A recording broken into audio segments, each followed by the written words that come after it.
A safari again into the old hunting ground Mababe, northeast of Maun.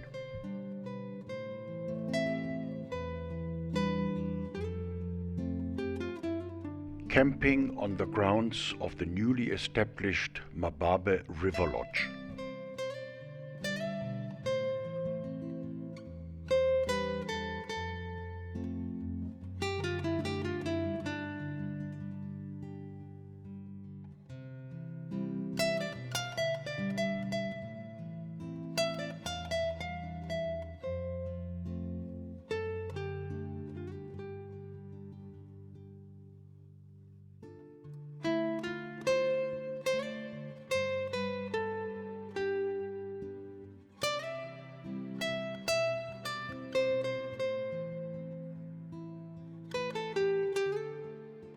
The ablution facilities were of top quality.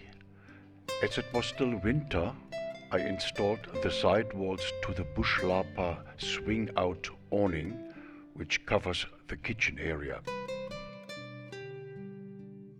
The Mababe River receives its waters from the Okavango Delta, which in turn is supplied by the Okavango River. This river has its origin in the mountains of Angola. August is the end of winter and the grazing has been greatly diminished. Here and there are small areas with still long but dry grass. It is here where one can still find large groups of blue wildebeest and plains zebras. The bulk of these animals has migrated, similar to the migration in the Serengeti, albeit at a smaller scale, to the northwest of Botswana in the search for better grazing.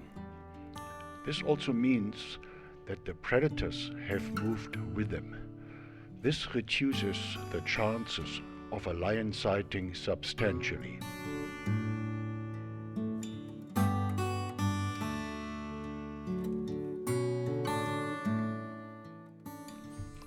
A lone giraffe bull. The dark patches are getting darker with age until they are almost black. Food on trees was still available, but rather limited.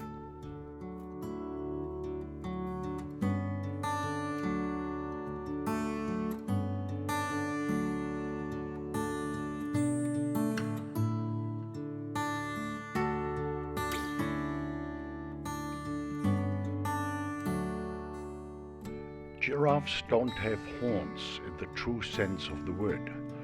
These are just bone outcrops which are covered by skin.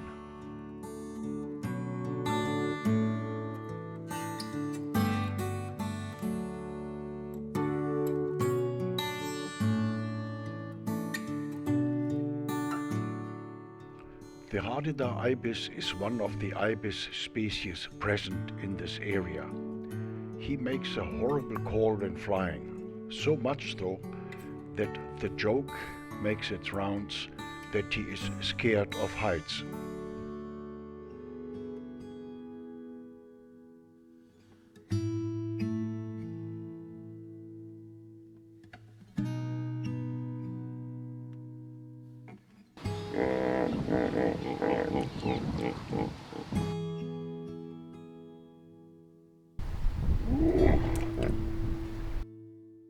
Hippos stay in the water during the heat of the day to prevent overheating.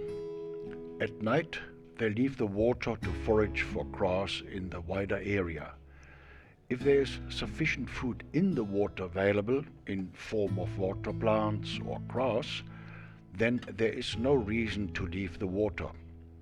This family group walks out of the water to warm up in the sun. It is winter, the water is still cold, and the sun doesn't burn too intensely.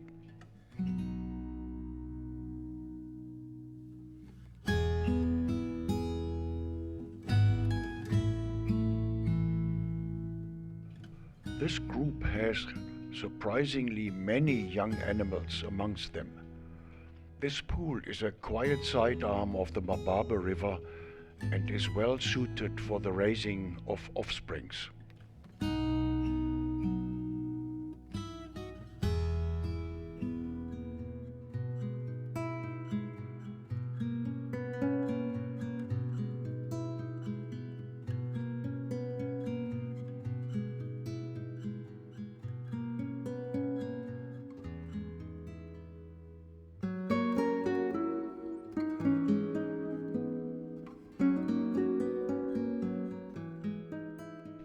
This hippo is grazing at the edge of the water.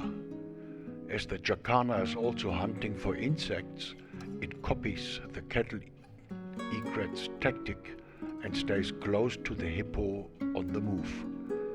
After all, the hippo could chase insects into the air, which the jacana then catches. Hippos have the typical wide mouth of a grass eater, such as buffaloes, zebras, square-lipped rhinoceros, blue wildebeest, etc.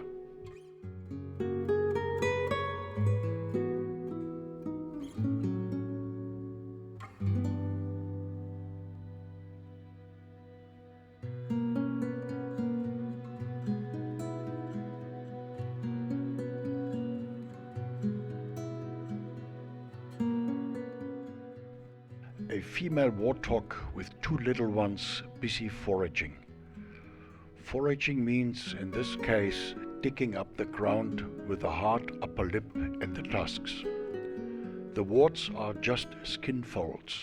A female has got only two of these, which tend to be quite small in size. The male has got four warts, which are substantially larger.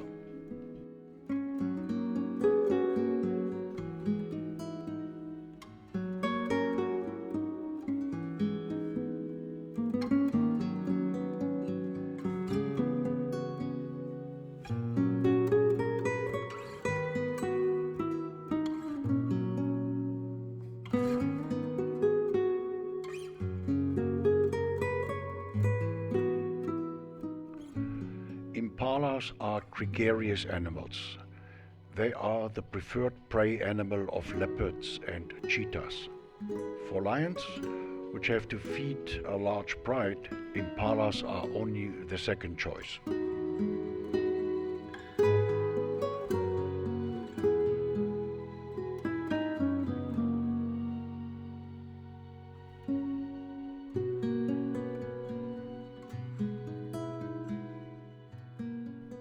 Almost at the same spot, the wounded waterbuck bull. For me, the waterbuck bull is a particularly attractive antelope. The facial markings look noble. One should not underestimate the sharp horn tips if it has to defend itself against a competitor. Waterbuck cows don't carry horns.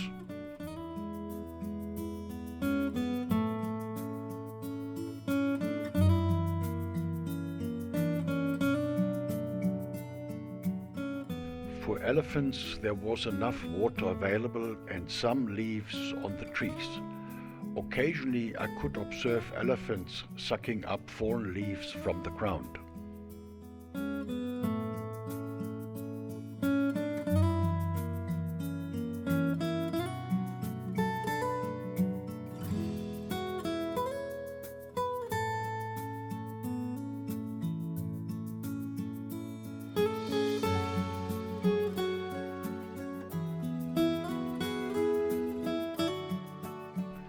An elephant sucks up the water with its trunk and then pumps it into its mouth with pressure. To avoid having water running out of its mouth, it lifts its head.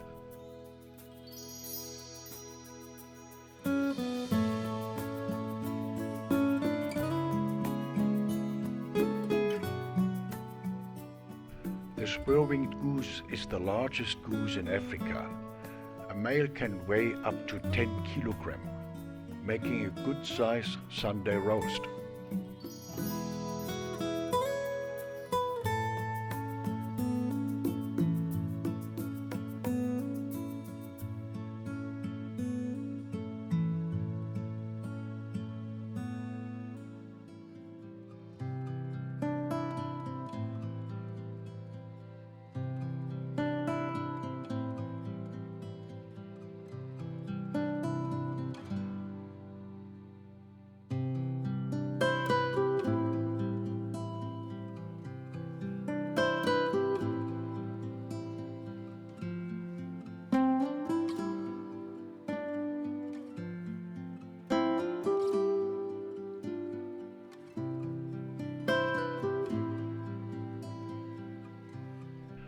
I found the jacanas always in the same area on top of the water plant carpet.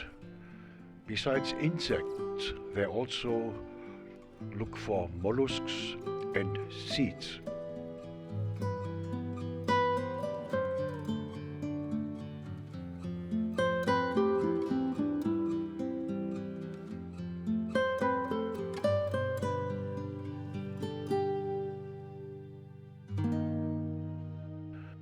A group of young kudu bulls behaved rather skittish, making it difficult to get some decent shots into the camera.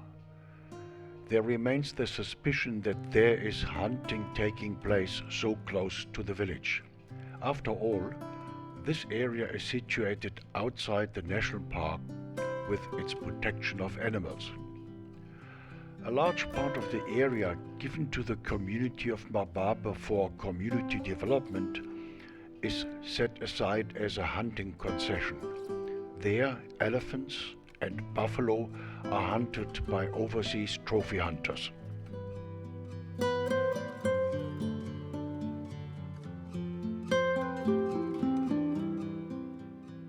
This little bee-eater lives up to its name. It is the smallest amongst the bee-eaters.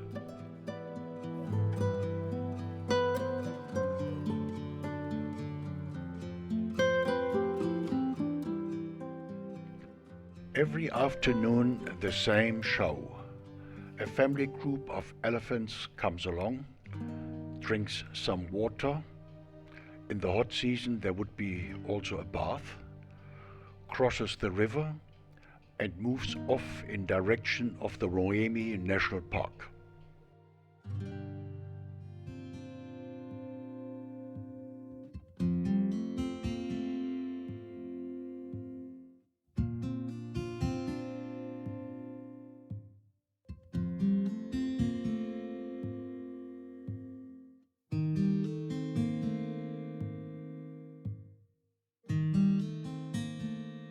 Despite standing fully in the water, this little elephant prefers to get access to mother's nutritious milk. The breasts of an elephant cow are situated between the front legs.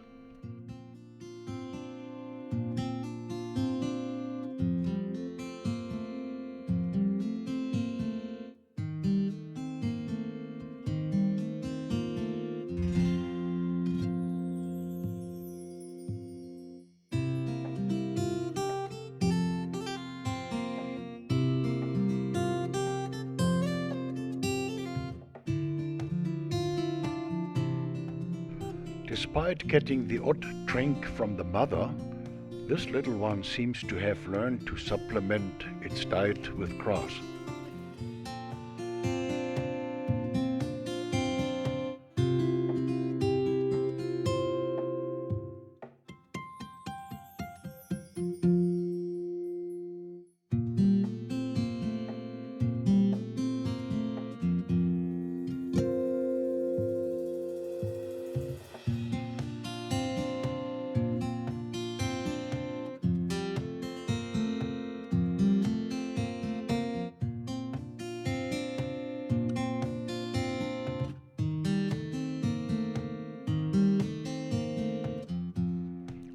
This routine of the herd is rounded off with a solid dust bath.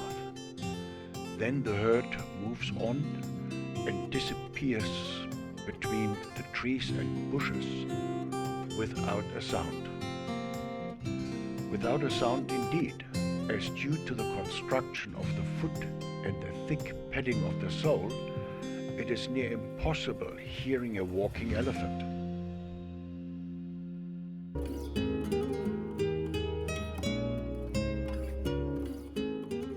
Burchell's zebras have the typical pattern on their hide, black and white, but with a brown, so-called shadow stripe in between black and white. This pattern differs from animal to animal. It allows the fowl to identify its mother amongst a large group of zebras. This zebra shows a deep gash. This might very well have been caused by a lion attack which the zebra survived.